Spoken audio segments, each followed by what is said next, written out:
Thank you very much for coming.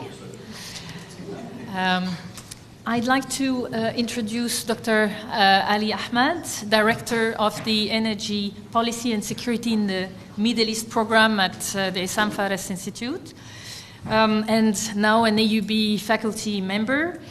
His research and teaching covers nuclear security, energy policy, and economics. Prior to joining AUB, he was a research fellow at Princeton University's program on science and global security. He worked on studying prospects of nuclear energy in the Middle East, informing nuclear diplomacy with Iran. He's also been involved, in addition to his academic activities, with government and investment advisory on energy issues. Ahmad holds a physics degree from the Lebanese University and a PhD from Cambridge. So please join me in thanking Ahmad for, Dr. Ahmad for sharing his insights on this Iranian nuclear deal and his proposal to build upon this one case in order to develop regional processes rather than country-focused ones. So thanks very much for being here and sharing your research. Thank you. Thank you, my pleasure. Thank you so much, Coralie, and thank you everyone for coming. I'm actually doubly happy today. I'm happy because of having the opportunity to be with you and to talk about an important topic. I'm also happy to mark the launch of a new program, the program on energy policy and security in the Middle East, here at the Issam Fares Institute. One of the aims, when we thought about this program, one of the aims we had in mind is to establish a technically informed and rigorous research on issues on the borderline between energy policy and security. So we have high hopes for this program, and this talk today falls into that context. First, I realize perhaps it's a difficult time to talk about issues outside the scope of the humanitarian crisis that we face in the Middle East. However, I personally feel that nuclear security is something very serious. It's something we need to discuss and look at. As the number of countries in the Middle East that are developing or interested in nuclear power increase, we have to spend more time and effort to investigate the effects of nuclear security and nuclear safety. So my talk today will be divided mainly into two parts. In the first part, I will share with you a brief overview of Iran's nuclear program, and then talk about perhaps the Joint Comprehensive Plan of Action, which is also known as the Iran deal. And after that, I will, as Coralie mentioned, I would use the remaining time to highlight our first policy brief, which actually built upon the Iran deal to find new ways to promote nuclear security in the region. So, some of you might be surprised, but actually Iran's nuclear program goes back to the 1950s. The program was established in the late 1950s, interestingly, or rather ironically, with the help of the United States, under the Atoms for Peace program.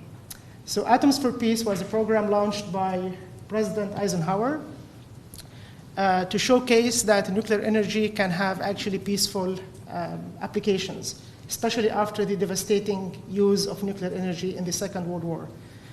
As you can see in the picture, here we have like a Atoms for Peace bus, where actually nuclear scientists, they would go on tour on American towns and villages to try to explain to the people that nuclear energy is good and it can be useful for the development of humanity. Another aspect of the Atoms for Peace program was actually to help American allies to develop their own nuclear technologies. And Iran in the 1950s benefited from that program. The second country in the Middle East that also benefited from this program was Turkey. Fast forward to 1974, of course, in the 60s, Iran developed and expanded its nuclear activity, mainly also training personnel. But the major event happened perhaps in 1974 when the Shah announced the construction of the Bushehr reactor, the same one which was completed only 3 years ago. I mean, during that time, because of the good political ties between the Shah and Western powers, Iran managed to get or to sign cooperation agreements with the US, Germany, and France. And these agreements hugely affected the development of Iran's nuclear program. It was really no surprise that in 1979, all the technical cooperation and the support from the West was ended when Islamists came to power. One major consequence of that was the ending of the construction of the Bushehr. So the Bushehr reactor was, after 6 years of construction, it was ended. The supreme leader of Iran at that time, Khomeini, himself was not actually interested in nuclear power. And as soon as he reached Tehran, he instructed that all the efforts of the Shah, the nuclear efforts, to be ended.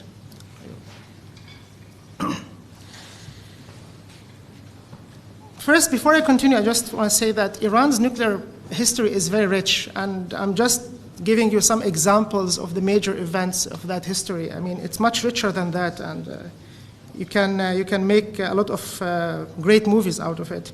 One interesting episode was actually the links of Iran's nuclear program to Abdul Qadir Khan. So Abdul Qadir Khan is a Pakistani scientist.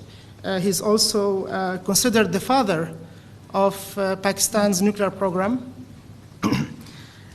In 2005, Iranian officials admitted to the International Atomic Energy Agency that Iran had a meeting with Abdul Qadir Khan. At that time, Abdul Qadir Khan was, there were allegations that he sold nuclear secrets to countries like Iran, Libya, and North Korea. But in that meeting, Iranian officials actually declined, or they denied that Iran had accepted any support. They accepted that the meeting has happened, or had happened, but they denied that Iran benefited from that meeting, and Iran declined the support or any help from Abdul Qadir Khan. Moving forward to 2002, a major event happened. Mujahideen Khalq, also known as the MEK, revealed or leaked documents that Iran is building nuclear sites, secretive nuclear sites, without informing the United Nations, without informing the International Atomic Energy Agency.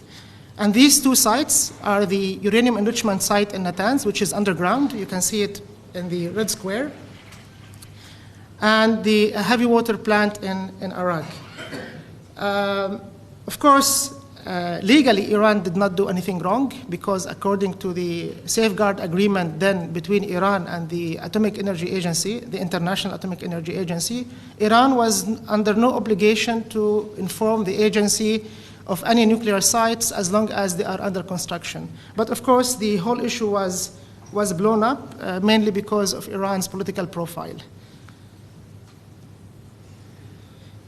In a bizarre twist, in the confrontation between Iran, Israel, and the US between 2008 and 2010, engineered and launched a cyber attack on uranium enrichment facilities in Iran. Of course, this attack was known when it was leaked as a virus, as a computer virus to the whole world, but everyone was actually asking, what is this virus? What was the source of this virus? Until journalistic reports started to emerge that this virus was actually called Stuxnet. It's a virus developed joint, well, of course, there is no official endorsement from the US government or the Israeli government, but it is widely believed that these two countries were involved in developing this virus. So this virus, unlike other viruses, not only was able to steal information from Iranian computers, especially computers in nuclear facilities, but it was much more impressive than that. This virus actually managed to give instructions to computer-run machines to self-destruct themselves. And this, again, there is no clear information about the impact of this virus, but again, analysts believe that this virus managed to affect or to slow down the Iranian nuclear program by 1 to 2 years. And In 2013, I would say something positive happened, the election of President Hassan Rouhani. And I say positive because of 3 reasons. So the first reason is that Rouhani himself was Iran's top nuclear negotiator in the Khatami era, and he was responsible for suspending Iran's nuclear activities in a compromise with the US at the time. The second reason, when Rouhani came to power, he appointed Jawad Zarif as his foreign minister, and Jawad Zarif is also perceived as somebody who has good relationship with the West. He understands the West and its culture. Also, he removed a hardliner who used to head the Atomic Energy Agency and replaced him with Ali Salehi, who's also a moderate, or at least relatively a more moderate person. The third positive sign of Hassan Rouhani was the rapprochement between Iran and the US. A few months after Rouhani took power, Iran and the US made direct contact. Of course, it was through a telephone conversation between Obama and Rouhani, and that was the first contact since 39 years. Okay, so now last year, the lengthy and intensive negotiations between Iran and the P5+1, the 5 permanent members of the Security Council of the UN plus Germany, reached what we call now the Iran deal or the Iran agreement. They call it the Joint Comprehensive Plan of Action. I will talk about the deal in a bit, but at the moment, I would like to stress in this picture the impact not of John Kerry and Jawad Zarif, but the impact of Ali Salehi and Ernest Moniz. So John Kerry and Jawad Zarif, they actually took much of the credit because of their diplomatic efforts, but actually it was these 2 physicists, Ali Salehi, I believe Ali Salehi is AUB graduate, I'm not sure, and Ernest Moniz, and they negotiated all the really tiring and challenging technical details of the deal. And these negotiations or these agreements on these fine technical details was actually the reason why we had an agreement. As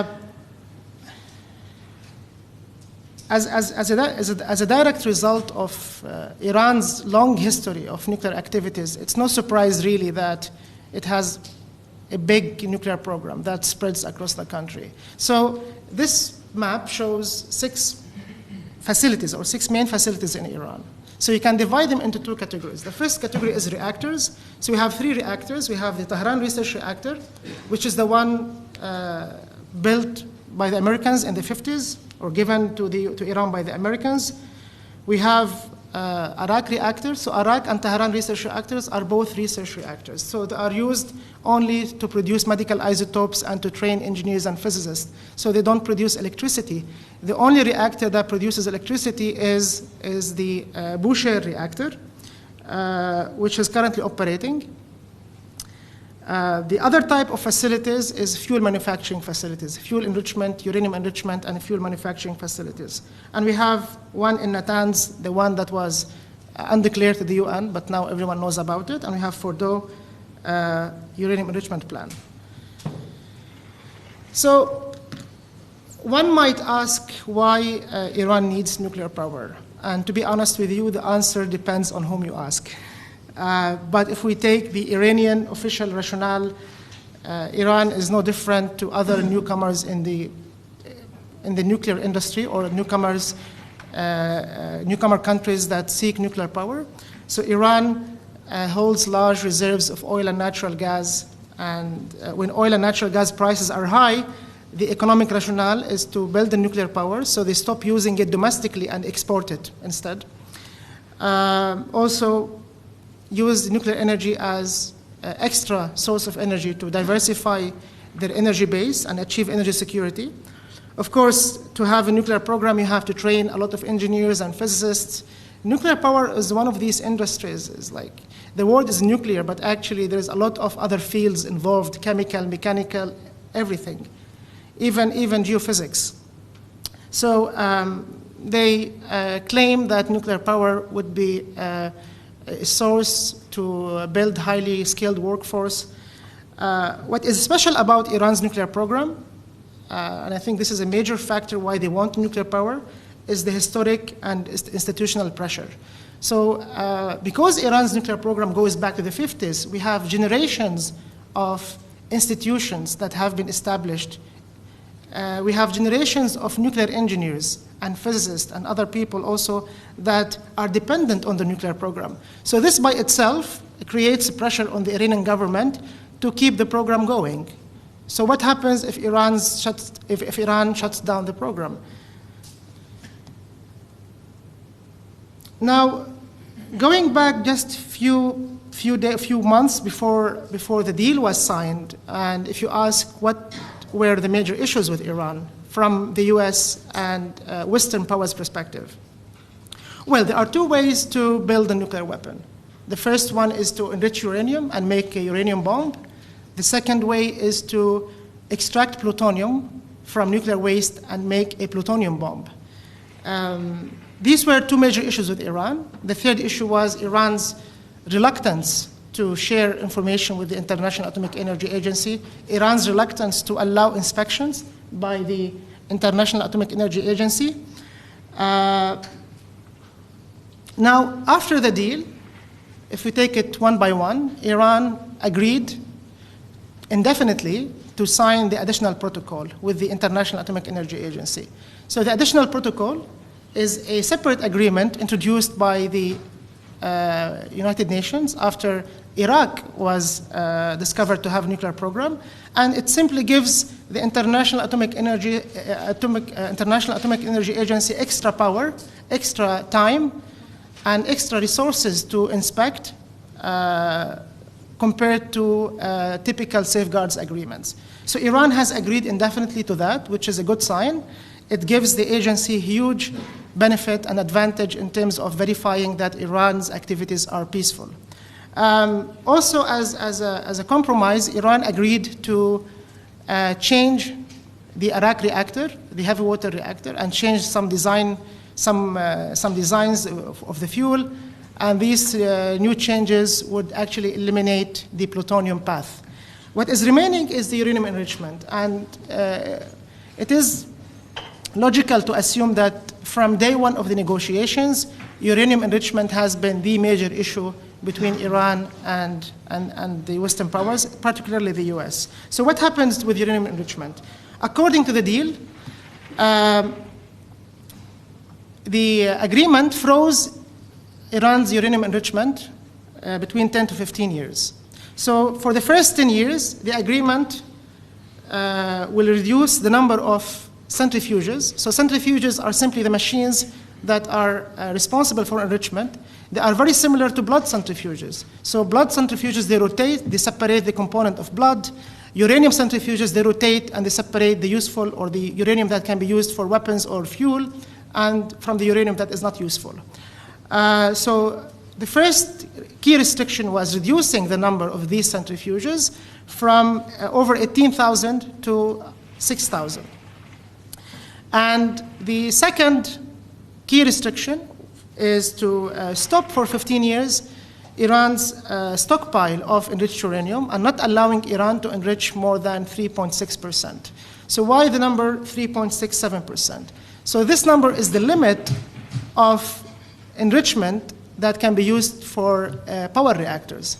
So normally power reactors that are responsible for producing electricity, they use this level of enrichment. So there is no need really, if Iran wanted peaceful power plants, there is no need for Iran to go beyond that level.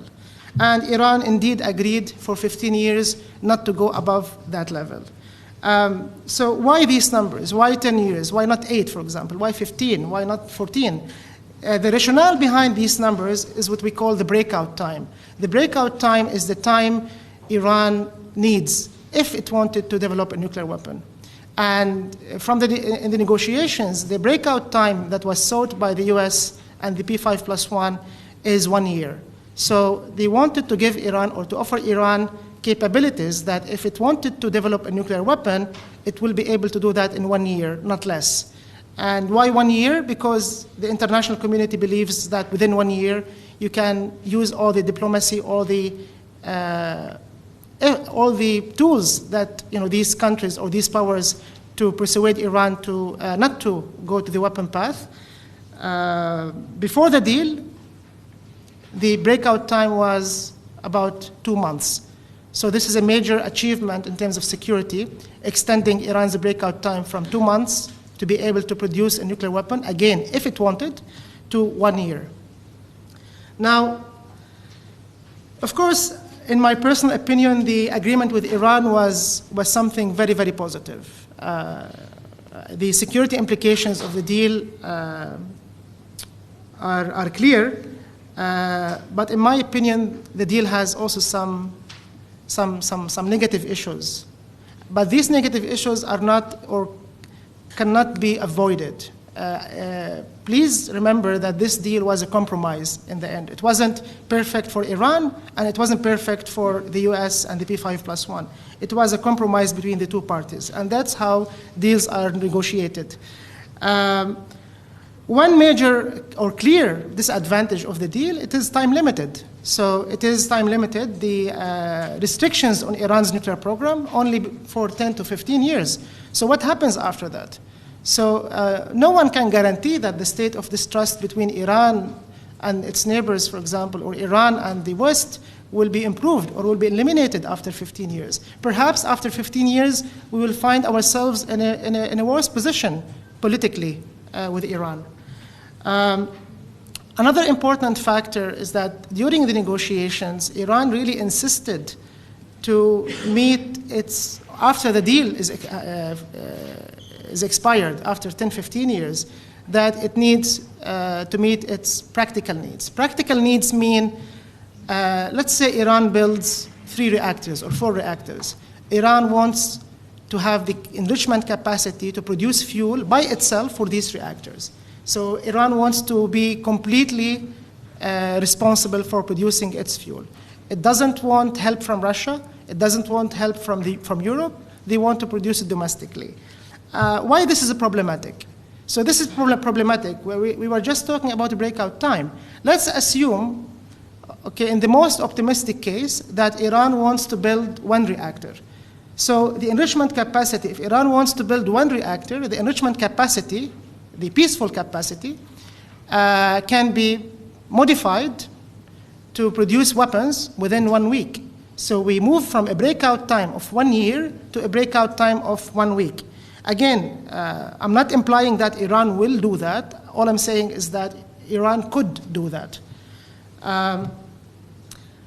The other disadvantage, I think, of the agreement was the agreement gave Iran an implicit right to enrich uranium. And this might actually motivate Iran's neighbor to seek similar capabilities. And now, we see some tension between the US and Saudi Arabia. Also, Egypt is heading also in certain political direction. So if Iran has this enrichment capacity and the political situation in the Middle East remains very strained, then these countries would be motivated to seek their own enrichment. So we end up with many Irans in the region, effectively. Building on that, so this actually, let me talk now about the policy brief. I think, as I said, the nuclear agreement with Iran was something very, very positive.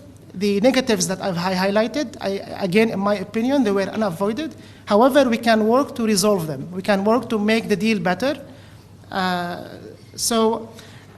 One way to make it better, in our opinion, is to actually use the next 10, 15 years to convert Iran's nuclear program from domestic program to a multinational program and invite other Middle Eastern players and partners to join. I know, given the political dynamics in the region at the moment, this sounds like a dream, but I think we have to have some optimism and some thoughts for the future. So what are the major motivations for this policy brief? The first motivation is that Iran is not the only nuclear country in the Middle East. I will talk later about what each country is doing, but we have now 5 other countries interested in nuclear power. Also, the level of technical cooperation in the nuclear project is very high. And you hope that if Iran engages in such activities with its neighbors, then these countries might find it useful to have a dialogue, and this hopefully will promote trust between states. Also, another motivation is that not only for Iran, but mainly for the other countries, because Iran has already paid the money, is uranium enrichment or domestic uranium enrichment is very expensive. So perhaps by combining all these enrichment programs together in one program, perhaps we can have an economic advantage. And that's indeed what we show in our policy brief. So what are the other countries in the Middle East that are interested in nuclear power? Of course, apart from Iran, which has currently the only operational nuclear reactor in Bushehr. So we have Emirates. United Arab Emirates are currently constructing 4 reactors. I believe the first one will be operational next year. So they are very, very close to having an operating nuclear program, again, for producing electricity. We have Turkey. Turkey is also very close. Turkey signed final agreements with Russia to build a reactor in the Akuyu region. Also signed agreements with a French or Franco-Japanese consortium to build reactors in Sinop area. We have Jordan. Jordan is an interesting case because nuclear power has a lot of challenges in Jordan. To say the least, financial challenges. Nuclear power is very expensive or capital-intensive projects. But anyway, or nonetheless, Jordan is proposing to build 2 reactors. Now they have agreement with Russia to do that, but it's not clear when these reactors will be actually built. We have Egypt, also with Russia, agreements with Russia to build nuclear power plants in Al-Dab'a region. And we have Saudi Arabia. So Saudi Arabia, so far, they have very, very optimistic plans. They want to build 18 reactors, which is really, really optimistic, and in my opinion, unrealistic proposal. But so far, they have made 0 progress towards that target. They have not even signed any serious agreement with any other countries. If we talk about uranium enrichment in these countries, first, I think it's logical to relate the size of your enriched uranium capacity to the size of your program. So the more, it's logical, the more reactors you have, the more fuel you need, and the more enrichment capacity you will require. And if we just work on these numbers, you have this figure. So this figure has the x-axis, which is the year by which these countries will have their nuclear projects materialize, and the y-axis, which reflects the size of their nuclear program. And as we can see, Saudi Arabia, or therefore the size of the circle, is the size of the nuclear program and the size of the enrichment capacity. So Saudi Arabia, they want to build 18 reactors by 2040, so therefore would require the highest amount of fuel. But again, this is proposed, nothing happened yet. The smallest capacity is Jordan, only for 2 reactors. One might ask why Iran is very small. Iran is very small because now they want fuel for their operating reactors only. So the Bushehr 1, which is currently operating, and the Bushehr 2, it's still under construction. They don't have any clear, or at least any shared information about future plans. We have Egypt, we have Turkey. So you can see that it's a significant capacity of enrichment. And you can think each country, if each country wanted to develop its own enrichment program, essentially we have a problem. Because even the smallest program, okay, in the case of Jordan, we have the same problem as Iran. So if you want to produce a fuel for 1 or 2 reactors, you are essentially just few days or few weeks away from developing a nuclear weapon. So one thing, before I talk about the politics of multinational enrichment, first, we wanted to study the economics of it. The economics of it is a bit boring, actually. The economics of it is very, very predictable. So you have economies of scale. So the larger your program, the lower the cost of enrichment. And that's essentially what happens. So since Jordan has the smallest program, Jordan will suffer or will pay the most in terms of cost if they want to enrich uranium. Since Saudi Arabia proposes 18 reactors and therefore has the biggest program, they will pay the least amount. But what is interesting, I think for the case of Saudi Arabia, again, I don't think personally that building 18 reactors in such a short time is realistic. I think Saudi Arabia, if it decided to go nuclear, they will build maybe 1 or 2 reactors. So therefore, their actual cost might be much, much higher, maybe similar to Jordan. But the interesting number is that if you combine all these numbers together, if you combine all the enrichment capacities in the Middle East together, you end up with this point here, which gives you enrichment cost of $60. So why this is important per SWU? SWU is just a unit of enrichment. So this is important because the dotted line, the red dotted line, is the average market price that a country can buy enrichment services from international markets, from certain countries or certain vendors. So if we put all the Middle Eastern capacity in one pot, in a multinational enrichment facility, then we have huge economic savings. So we are almost $50. We are getting enrichment or enrichment services $50 below market price. Again, let's be honest. If a multinational enrichment happens, it will not be because of economics, of course. Economics will be a huge benefit. We can all see that. However, the real benefit is political. So what are the political benefits? First of all, having a multinational enrichment would actually assure that Iran's nuclear program remains peaceful. And not only Iran's, all the other enrichment programs remain peaceful because you have international workforce in these facilities. You have International Atomic Energy Agency safeguards implemented in these facilities. So you have more monitoring in these facilities. It's very, very difficult for Iran or any other country to actually start secretive program. The other issue is that you hope that by having a multinational facility, the level, again, as I mentioned earlier, the technical cooperation and the trust-building measures that come along with the multinational facility, you hope that this would soften the tension in the region. And this would actually decrease the defense spending. If you look at the defense spending in the region, it's ridiculous. Saudi Arabia spends $80 billion per year on defense. Turkey, $16 billion.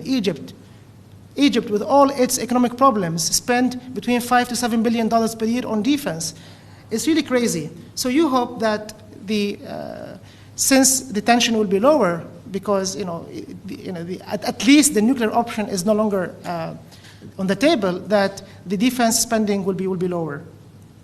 The third political advantage is Iran mainly and the partners would actually get secure supply of fuel.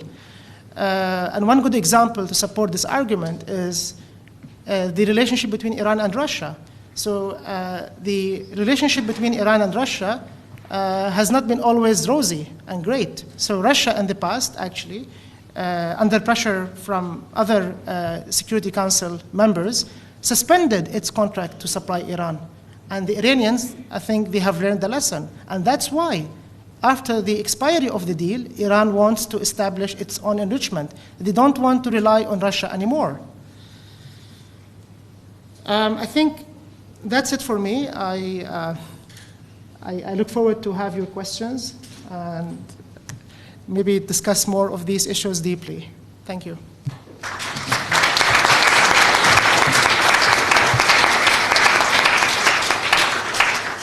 Thank you very much, Ali. Maybe before opening the floor for questions, I'd like to throw a few questions at you and then see if anyone else would like to add questions, and we could perhaps collect the first round. So this deal on the Iranian nuclear program, you highlighted as a real breakthrough when breaking away from a tussle that had been going on since 2002, and designing a progressive way out of the Security Council coercive measures adopted against Iran and the additional US and EU sanctions. So good example of conflict resolution through diplomacy. Now, I'd be interested if you could add a few words on the context that, in your view, allowed for the deal to take place at that specific point in time. What were the factors that you identified as particularly crucial there? Now, it's a deal that also creates a special status for Iran over the next 10, 15 years. So a transition period, but raising the question of what comes next. And it's the NPT framework regulating the use of nuclear energy is already a double standard thing. Absolutely. So are we adding another layer? And so this is where I am very interested in this proposal, because precisely it allows to move forward from the country-based to a regional-based process, which in a way reminds me a bit of this European project right after the Second World War. But also, I mean, not so much in the nuclear field, but I was thinking simply of this coal and steel joint production, and let's try to start technical and then build confidence and hoping that it would. But that's obviously is very visionary. Now I'm wondering what are your expectations in terms of to talk to what avenues to use to ensure that this proposal would get the attention that it deserves among decision makers. Sure. Maybe you can. Yeah, of course. Thank you. Great questions. The first one regarding the factors, I think there are multiple factors. The first one is timing. Timing was an important factor because, as I mentioned, Rouhani was keen to resolve the nuclear file and resolve the nuclear problems with the West. Also, on the other side, you have Obama administration, the second term, and Obama is interested in leaving with a legacy. And you can argue that having a deal with Iran was one of the highlights of his second term. The other factor, in my opinion, was the personality of the nuclear negotiators. So from one side, you have Jawad Zarif and Ali Salehi. On the other side, you have John Kerry and also other. Also the European partners, they played an important role. So everyone, or the personalities of the negotiators, were very friendly to each other, very smiling all the time, if you notice in pictures. So that was actually, it set up a positive tone to the deal. I think also the factors is Iran. Iran was really hurting because of economic sanctions. It's really sad to say, but economic sanctions did not affect the nuclear program. Actually, Iran made progresses of its nuclear program under sanctions, but the people who suffered from the sanctions. So Iran was really hurting. The economic sanctions were really influencing the livelihood of Iranians. I know personally, for example, I have a few Iranian friends, they could not manage to get accepted, or they got accepted in great universities, great programs, but unfortunately they could not manage to get the visa. But these things, although small, but they affect the policy making in Iran. So the second question, I think it's very, very difficult. I think the future is I think if I have to describe it in one word, it's very uncertain. It's very uncertain because of, first we have to see what happens in the US with the US election. We have to see, because let's remember that not only we have opposition for the deal in the US, we also have opposition for the deal in Iran. So, the deal is one of the issues of conflict between conservative and reformists in Iran. So not everyone is happy, and now you have voices in Iran, for example, criticizing the deal, and you have voices in Iran saying we are becoming too close to the U.S. and the West, and this contradicts certain doctrines. But anyway, I think it's really uncertain. But my personal view is that I think it is in everyone's interest that the deal continues. Maybe you can improve it by, for example, having similar proposals. I'm not saying that this proposal is the one. It's actually one, perhaps, that can be improved. The deal itself can be improved, for example. And again, I don't want my talk to be targeting Iran. I'm actually talking about all the Middle Eastern countries that are interested in nuclear power. So my security concerns are not only from Iran. My security concerns emerge from all the countries that are developing nuclear energy. So I think that's why this proposal is positive, because you solve multiple problems in one go. Yeah. Thank you very much. Now let's open the floor for discussion. I suggest if we have more than one question, we could collect questions. Sure. If you're comfortable with that. I have two comments actually. One comment and one reflection. The first one related to your introduction about the deal. If I may, do you mind introducing yourself? Yes, I'm Coralie. I'm with the Chemical and Petroengineering Department. So I'm not into policies, but I lived enough in the Middle East, different countries to have some reflections about Ali's ideas. First, the comment is, the world is ruled by power. So powerful countries are ruling the world. It's not because of the economic influence of France that France have a veto over Japan or Germany. It's because they were powerful and they are winners. So it's simplistic and naive not to think to acquire the power. It's the way it is. So every single country has the right, actually. And it would be naive for every single country not to look after gaining the power to just be among the players. Because if you are not, Russia, every single country is because they are powerful, they are the way they are. So that's the first reflection. When you're talking about pros and cons, it's really dependent on which side you are in. If I'm an Iranian or Saudi or Egyptian, I look after gaining the power to be among the players. Otherwise, I'm just in the underground. The other reflection about the dream, yes, every single vision started with a dream, but even dreams have to have some realistic ingredients. I don't know if you have been in Dubai in 2009. Burj Khalifa was called Burj Dubai, and actually signs on the roads. There were signs on the roads. I was in the region. Dubai went nearly bankruptcy, and then they had to change the name of Burj Dubai to Burj Khalifa because Abu Dhabi paid the money to Dubai in the same country.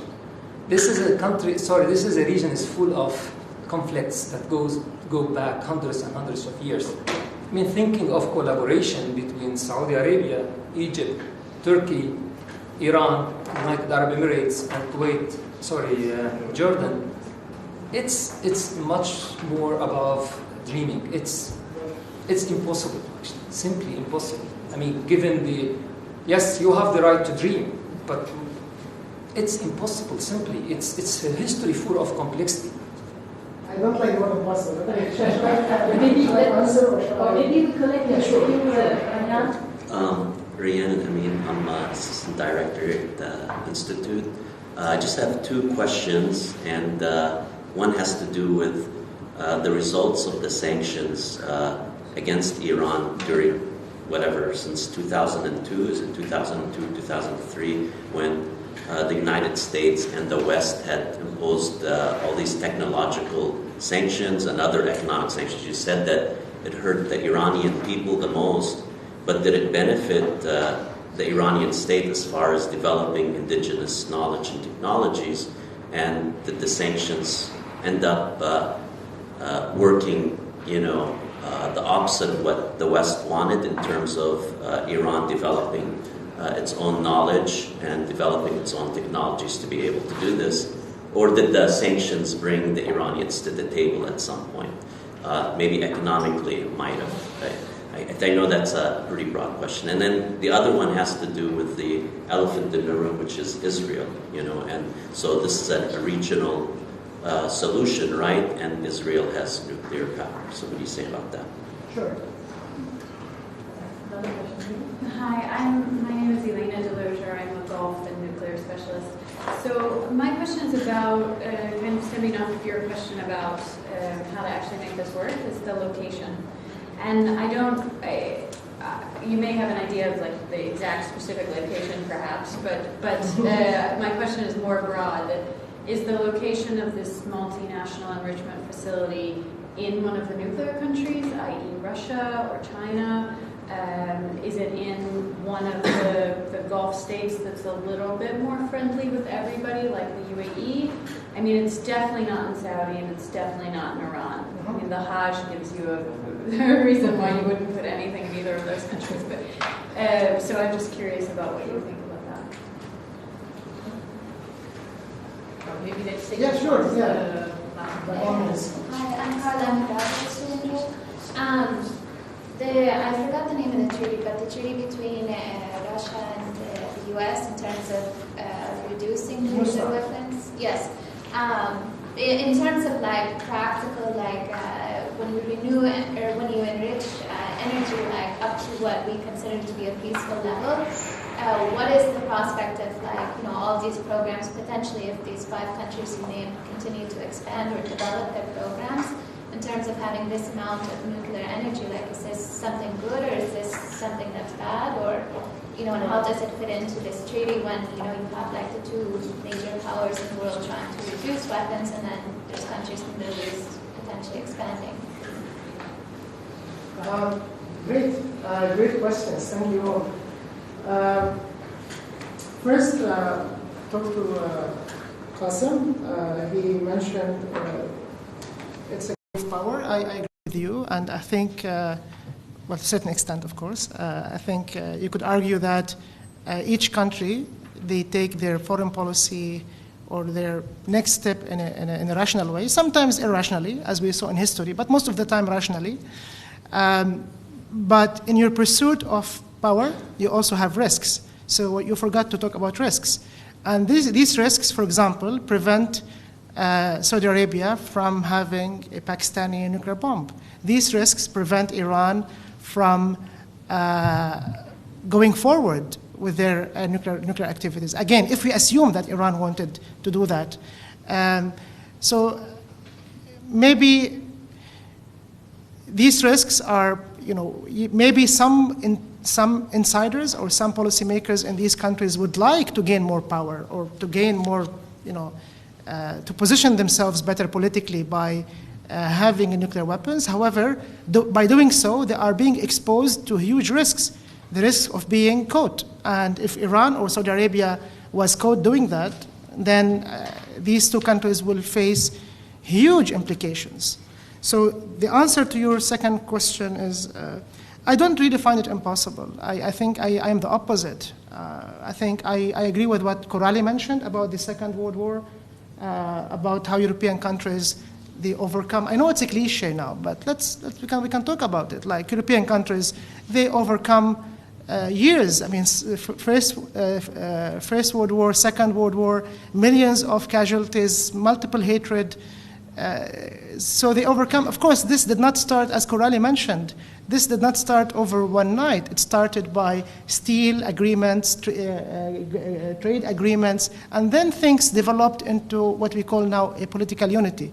I'm not sure it will remain political unity for too long, but actually, so these things take time, Qasim, and maybe with what is perceived at the beginning to be impossible, it may not be impossible by the end.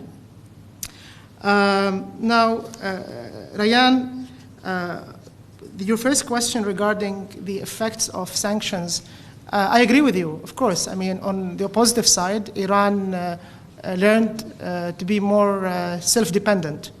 And indeed, they have made some contributions in the science and technology by simply being exposed to sanctions. However, if you look at it from a broader perspective, Iran, let's say that Iran wanted to be a major regional power, or maybe major global power. The implication of that is that Iran cannot be isolated. So regardless of the state of technology in Iran, if Iran wanted to be a regional power, or if Iran wanted to be a global power, influencing global power, they have to build ties with the world. They have to build ties with their neighbors. So even if they achieve a huge technological benefits from these sanctions, at some point they have to stop and start building bridges. The elephant in the room, of course, Israel. But regarding Israel, I have two comments. The first one is that the reason we did not mention Israel in this presentation or in the policy brief is that because Israel does not have a proposed peaceful nuclear program. So Iran and the other 5 countries, Saudi Arabia, Turkey, Emirates, Jordan, Egypt, they are proposing peaceful nuclear programs. That can be perhaps later developed into something else, but at least now it's peaceful. Israel clearly, it has a weapon program. Israel is not interested in having a nuclear power program for producing electricity. But your question is valid. What is Israel's position of this? And I would like to mention that this is just our program started a few months ago, and this is actually one of the areas we will be working on in terms of research. So certainly in the future, we would look how Israel would fit into this. Shall we ignore Israel? Shall we consider Israel part of it? I'm not too sure at the moment. Elena, your question on location, I think it's a great question. It's, I think the most acceptable proposal is to have the location inside Iran, because Iran will not accept under any condition that the location is outside Iran. Then you will ask, what about Saudi Arabia? What about the Gulf? My answer is to give Iran the following option. So we talk to the Iranians, we tell them, you keep the location, you can have this multinational facility in any location you want, but you do not interfere or you do not develop the technology. So the technology, the enrichment technology, will be provided to you maybe as a black box, like Urenco, for example. You mentioned about partnership. If you don't like Urenco, that's fine. What about the Russians? You have better relationship with the Russians than Urenco. So we can ask the Russians, for example, or Urenco, to provide the technology as a black box, so the Iranians do not know anything about it, but they can keep the location as, if they like. And I'm sure they want. Regarding the question on U.S., Russia, again, I mean, it's really sad that Putin, a few days ago, suspended that agreement. I think, in my opinion, it's a negative sign. It's, the scale of effort that has gone into developing that agreement was huge, and just to scratch it like that, I think it's, in my opinion, irresponsible from Russians, from Putin. However, in the Middle East, I don't think this will directly impact that particular deal. That particular deal is a bilateral deal by Russia and the US. But in terms of technological development of nuclear power in the Middle East, the benefits the countries can have, we're talking about enrichment. So these countries, Iran and the others, would give up or surrender their enrichment. But they have a lot of other things they can work on. As I said, the nuclear power is not only enrichment. You have a lot of facilities, a lot of technologies you can work on, but not enrichment. So essentially what we are proposing is just to take away enrichment, which is a very sensitive technology that gives you ability to develop a nuclear weapon, but you can work on all the remaining technologies, no problem. Thank you so much. Another other questions, comments? Nicolas? Hi, my name is Nicolas. I'm a student here at the Hindawi, and I'd like to ask you. Thank you for your presentation. It was very interesting. I'd like to ask you concretely, how do you see the situation playing out 10, 15 years from now when the deal expires? Will Iran be more willing to try to pursue a nuclear weapon? Will they be more open to having a new deal with the P5+1, or will this be entirely irrelevant because there'll be a multinational enrichment program in place? How do you see it evolving once this current deal expires? Thanks. Just to build on this question, so we know that over the last years Iran had a very conservative government, and I think it was just intelligent about Conservative what? government. Yeah, so I think it was quite the Iranians thought about this deal before they even sat on the table, but just choosing Rouhani or putting Rouhani's candidacy on the table. Just building on this question, so can we really rely on the Iranian political machine to just be open in 10 or 15 years to keep negotiating, or this was just a tool to ease the economic sanctions, improve the economic situation of the country, and then again go back to the conservative side? I think, yeah. Thank you for your presentation. My name is Issam. I'm an energy studies student. My question is, I think we all agree that if at some point Saudi Arabia and Iran establish unified powers or some sort of a peace process, I think the peace in the Middle East would shift significantly. So let's assume Saudi Arabia has the capability of building the proposed 18 nuclear power plants. Why would Saudi Arabia ever join Iran in any way possible if they have the capabilities of powering up their country in all the forms they could? I have another question about Jordan. Now, Jordan has very scarce resources. There's a huge problem with water, but according to Dr. Khalid Touqan, the president of the Jordanian Atomic Energy Commission, he mentioned that more than 12,000 jobs would be provided, the electricity bills would go down, which would eventually affect significantly the well-being of the country. So how would anyone assess the situation when we look at the benefits that come from nuclear power plants and the down payment that Jordan needs to pay in order to establish the project? Thank you. Thank you.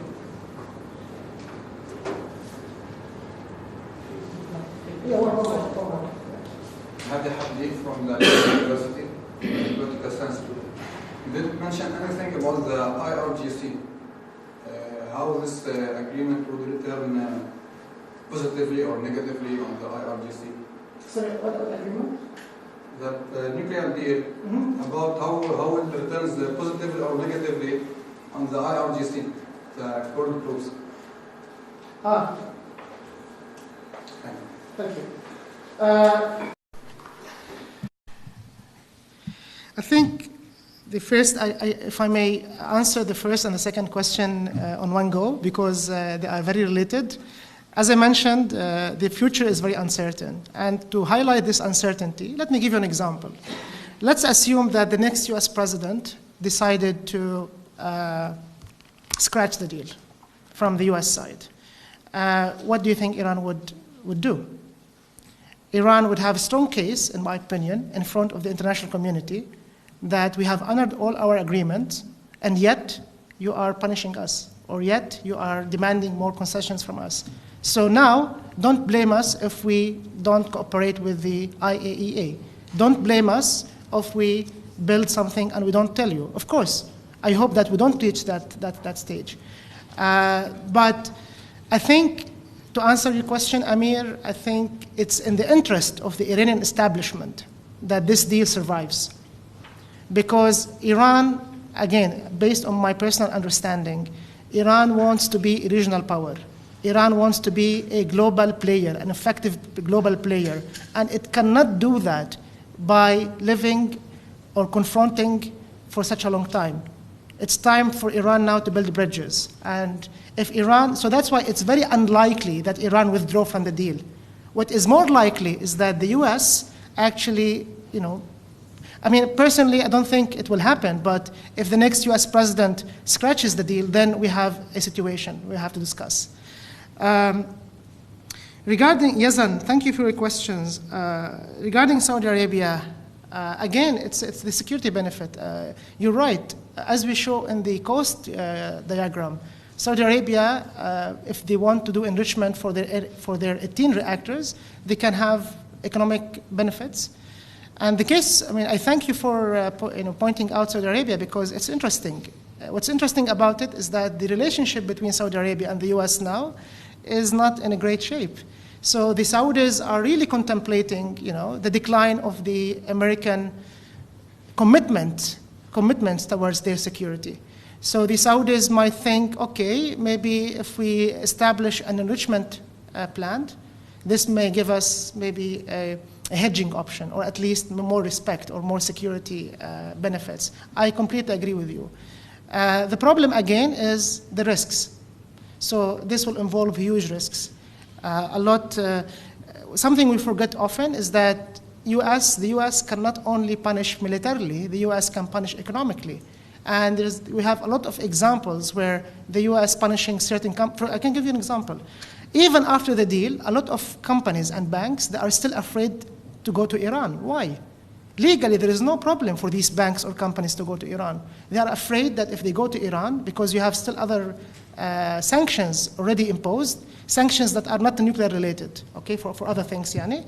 So these companies, they are afraid that they might deal with the wrong people, they might deal with the wrong company perhaps in Iran, and this might have implications on them. So again, if you measure the interrelation between the Saudi economy and the US economy, this can have huge economic implications on Saudi Arabia. It's much more complicated than Saudi Arabia behaving like an angry behaving like it does not want the US security anymore.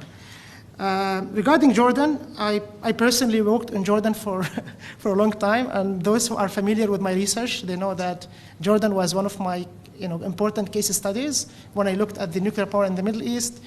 And my honest and fair assessment of Jordan's nuclear program is just one sentence. It does not make sense at all. Economically, it does not make sense, okay, because Jordan has no financial capabilities to build these nuclear power plants. They were relying on the Russians, but the Russians now, they have their own financial problems with the decline of oil prices. I spoke to people involved with Rosatom, the Russian company, and they tell us, yes, Jordan is one of our projects, but it's the least important to us. So even Jordan is not important in the terms of priority. It's not important for Russia to sponsor the nuclear program. The nuclear program, until now, you have problems regarding the site. The proposed site is inland. They have no access to water. And this raises an important safety question. So what happens if you need water for cooling, for emergency, for example? You have tribes in that area that are completely opposing the nuclear program. And one prominent MB, Hindawi, saying, on our dead bodies. So, if the government wanted to build a nuclear power plant there, I see a huge tension between the tribes who live in that area and the government. And of course, now the government is in no mood to provoke the street. Again, what I suggest, Yazan, is that we talk after, so I can share with you more. I can also send you my studies on Jordan. I think regarding the last question, the impact of this deal on other things in the region, let me say this. A lot of people, one of the things maybe I can relate back to Coralie's question about the factors that helped this deal being signed or achieved is that they did not discuss anything outside the nuclear issue. So they did not discuss Hezbollah in Lebanon, they did not discuss Syria, they did not discuss Yemen, they did not discuss the Kurds, okay? Because they realize once they start discussing these issues, it's endless. So it was very time effective or very effort effective for them to focus only on the nuclear issue. So this nuclear deal has no relation whatsoever on Iran's policy in Lebanon, for example. Okay, I know that a lot of people, especially if you listen to Lebanese media, people here in Lebanon would like to relate Lebanon to any event in the world.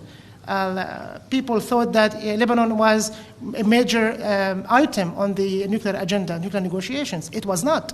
It was not. They never spoke about Lebanon. They never spoke about Syria. Maybe they spoke about Syria maybe in their coffee breaks, but not in the negotiations. Yeah. Additional questions? Okay. So my name is Ahmad. I'm a graduate from mechanical department at Hindawi. So my question is, taking that nuclear programs in every country, and especially Iran, Iran acts as if its nuclear program is a selfish program, so it doesn't share much information about its having its technology or about its enrichment program. So, do you think that they would have, as a part of the multinational enrichment program, do you think that Iran or any other country would be prone to step aside or to take away its the political tensions in the region and discuss any future agreements with other countries regarding nuclear deals? And building on the point you just said, that they did not discuss any other issue or any other regional issue. So at this point, they will have to introduce the political conflicts in the region, and they will have to discuss about the Syrian conflict or the conflict of Iran and Saudi Arabia and any other political conflict in the region. Other questions on that? Thank you, Ahmad. Again, it's normally countries or states don't do things because they are nice. Normally states and countries do things because they have to. And everything is calculated and everything is motivated by one benefit or another. So countries or states are not charities. So Iran is under no obligation, or even the US or Russia, to share any of its technologies with others, unless there's a need to do that. However, this becomes irrelevant in our proposal. Why? Because our proposal proposes that Iran does not touch the technology at all. Our proposal encourages the countries to work together, but leave the technology aside. And let's give the technology to people who already have it. And this not only has political benefits, it has also economic benefits. So instead of spending millions and billions of research and development money, while you can buy it already, as if you are reinventing the wheel. So why you spend a lot of millions on R&D while you can, make it more economic by simply having an agreement with Urenco or with Russia, if you want, to have their technology? Okay. Yeah, may add just also on this power, the feasibility of the proposal, and this power. I mean, how the power argument sort of makes the whole thing unlikely. Well, again, it's a bargain. You highlighted the economic interest, but for Saudi Arabia, it was the country that had the least economic interest in going for this multinational enrichment option. However, if you take into account this security gain or the guarantees that the Iranians on their side would be monitored and likely to divert or go into a military program, then these are guarantees that perhaps make sense. Would outweigh the economic disadvantage for Saudi Arabia. Yeah. I'm wondering how, or if you're explored ways to connect your proposal with the very important project to build a zone free of weapons of mass destruction in the Middle East. That would include Iran this is and actually Israel. This is a great question. I am also passionate about establishing weapons of free zone of weapons of mass destruction in the Middle East. But again, this take us back to Israel and the political will of the international community. I'm having in touch with a lot of policymakers in the Arab world who are involved in the nuclear power or nuclear decision making.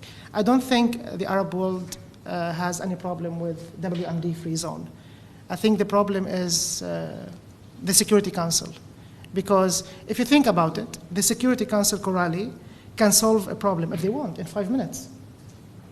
If there is a political will, if there is an agreement between the 5 permanent members of the Security Council, any problem can be solved within 5 minutes.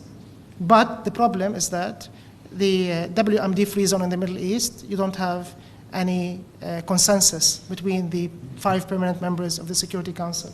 And the Arabs, especially the Egyptians, are fed up with that because the WMD-free zone was actually proposed by Iran and Egypt in the 1960s.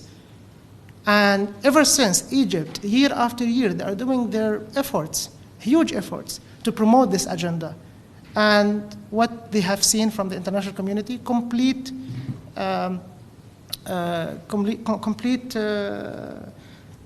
disregard of their proposal. Sorry? Difference. Yeah, complete indifference of their proposal. So the Egyptians are very frustrated. So what I'm saying, Coralie, is that I think the problem for WMD-free zone in the Middle East is not Middle Eastern countries as much as it is the lack of political will from the UN Security Council. Okay?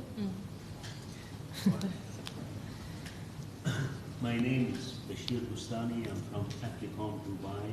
I'm not a nuclear scientist, I'm an oil and gas person.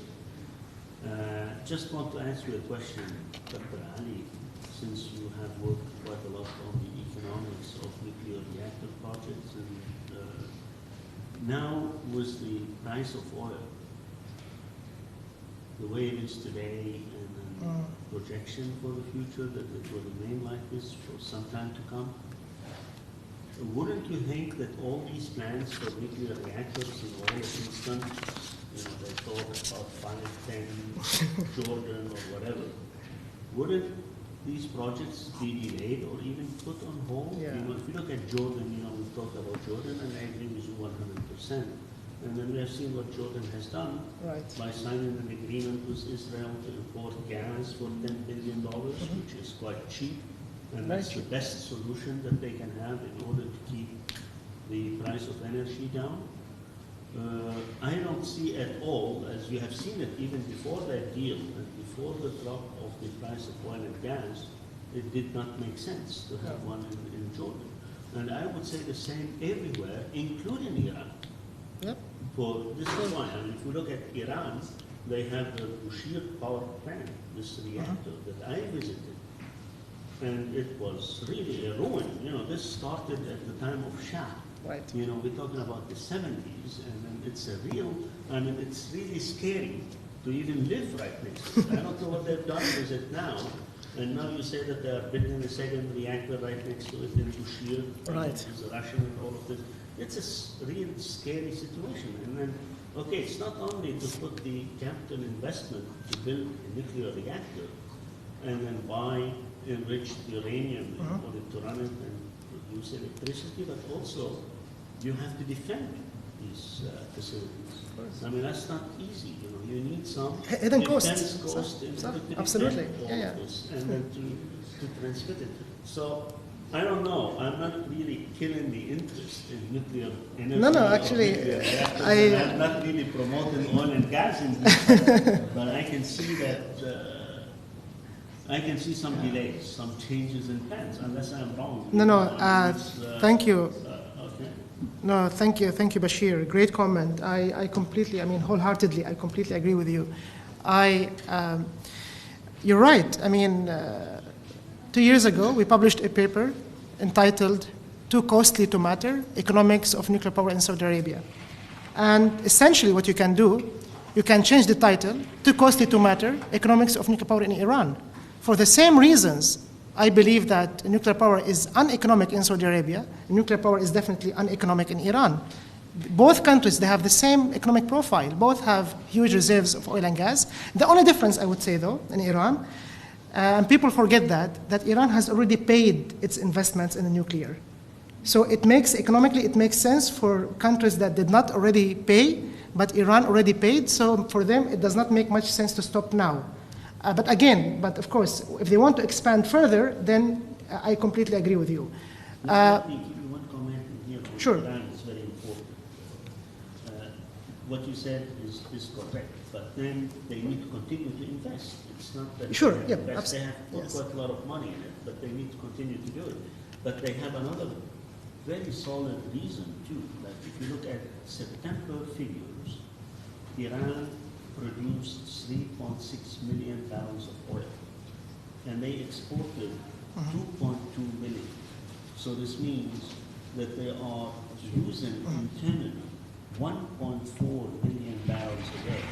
for their own energy. Yes. So that's quite substantial. So if they can reduce that by using alternative, sure, I mean, nuclear energy or any other source of energy, whatever, then it would be for the future when the price picks up, then we would get the benefit. I agree. I think just one slight comment. I think, by the way, economics of nuclear power is a separate topic in its own right, and maybe perhaps we can have another talk, because this is something else we work on here in the program, is the economics of nuclear power compared to renewables, for example. But Bashir, I think, correct me if I'm wrong, I think for oil it's done. I think the key player is gas. I mean, no one, you don't put oil versus nuclear. But I think what drives now the rationale to suspend or delay or even just forget about nuclear is the persisting low prices of natural gas and the market. Sorry? The economics. Yes, sure. And the market, and of course you know more than me about this, the market is giving signals that gas prices will remain low for the next, 10, 15 years minimum. You have oversupply, you have reduction in consumption in China and India, and you have huge shale things. So all these signals, and alternative energy and climate change commitments, so all these things really do not work in favor of nuclear. Sure. Can I comment on that? I think the prediction of oil and gas price is too non-linear to be. It's too non-linear actually. It's a black swan nearly for me. It's retrospective thinking is very easy because we are very well equipped to retrospectively explain why things happened in terms of decline or the rebound of the price. But for the time being, I don't think anybody can predict the far future or the midterm future of the oil price. It's too non-linear. I remember very well in June 2014, there was a board meeting for Schlumberger that was held in Abu Dhabi. All the prediction in June that we are sailing a very beautiful, nice, safe water. And in August, there was the decline of the oil price. Nobody can read the oil price. Simply, it's too non-linear. So it might go up in 2 years' time to $100. And then retrospectively, we are very smart on explaining why it went up to $100. Just retrospectively, but we cannot predict. Well, I can. This requires. Well, I'll give you my opinion. Yeah. I'm not an economist, okay? I'm a technical person. And as you said, economists never ever predicted were correct about the oil price. None of them historically. But what we are facing today is something that we have not faced in the past. This crisis today has some factors that we did not have in the past crises that we had during the last 20, 25, 30 years, where we had a crisis that went down for probably, that lasted maybe 5 or 6 months. It starts in the US, then it comes to the Eastern Hemisphere, then picks up in the US, and then we follow. Okay. But today, there are a lot of factors that we do not know. Now, one thing that we don't know, we in the oil and gas operations, is that we don't know, for example, since you know about Abu Dhabi, what kind of budget ADNOC is putting for the price of oil in 2017. This is a number that we used to have all the time. Today we don't know. Now, why we don't know it, I'll tell you, we have to assume why. The only country that announced their budget for the oil price is Iraq. They put $42. Okay, because they have made their calculations. Now, what happened after, when the price of oil reached not 100, it reached 120, most of the national oil companies, the big producers, were not doing any strategic marketing. They were just sitting on the phone and waiting for someone to call them in order to sell the oil at mostly at almost the spot price, Now, what happens after the crisis is they started to look more into long-term contracts to secure their market share and then secure a continuing income for them. So this one, we do not know. This one, we do not know. Okay, now, if Iraq says 42, it means that they probably have long-term contracts for prices at 40, which I doubt. I would assume that it's much less than 40. Okay, but they expect to sell the additional production in the spot market, where people predict that it might go to 55 or 60. Okay, and this will balance. Well, that might not. Then they will have a budget deficit, and then the oil companies is that. So this is really the key today. Is we want to know what these oil companies or what these governments are budgeting for the oil price, to have an idea about their contracts. Their contracts are confidential. No one. I'd like to maybe close this discussion, which does not prevent anyone to give a talk. Oh yeah, sometimes. So many thanks to Ali for your presentation and discussion, and many thanks to all for participating in this lively debate. Where can these policy papers? Are they? You can take a copy from there, but also it's available online. You can email me as well. By the way, this is based on longer papers, so if you're interested in a lot of the details, they are included in a much longer paper. But this is just a brief. Okay. Okay. Thank you. Thank you so much.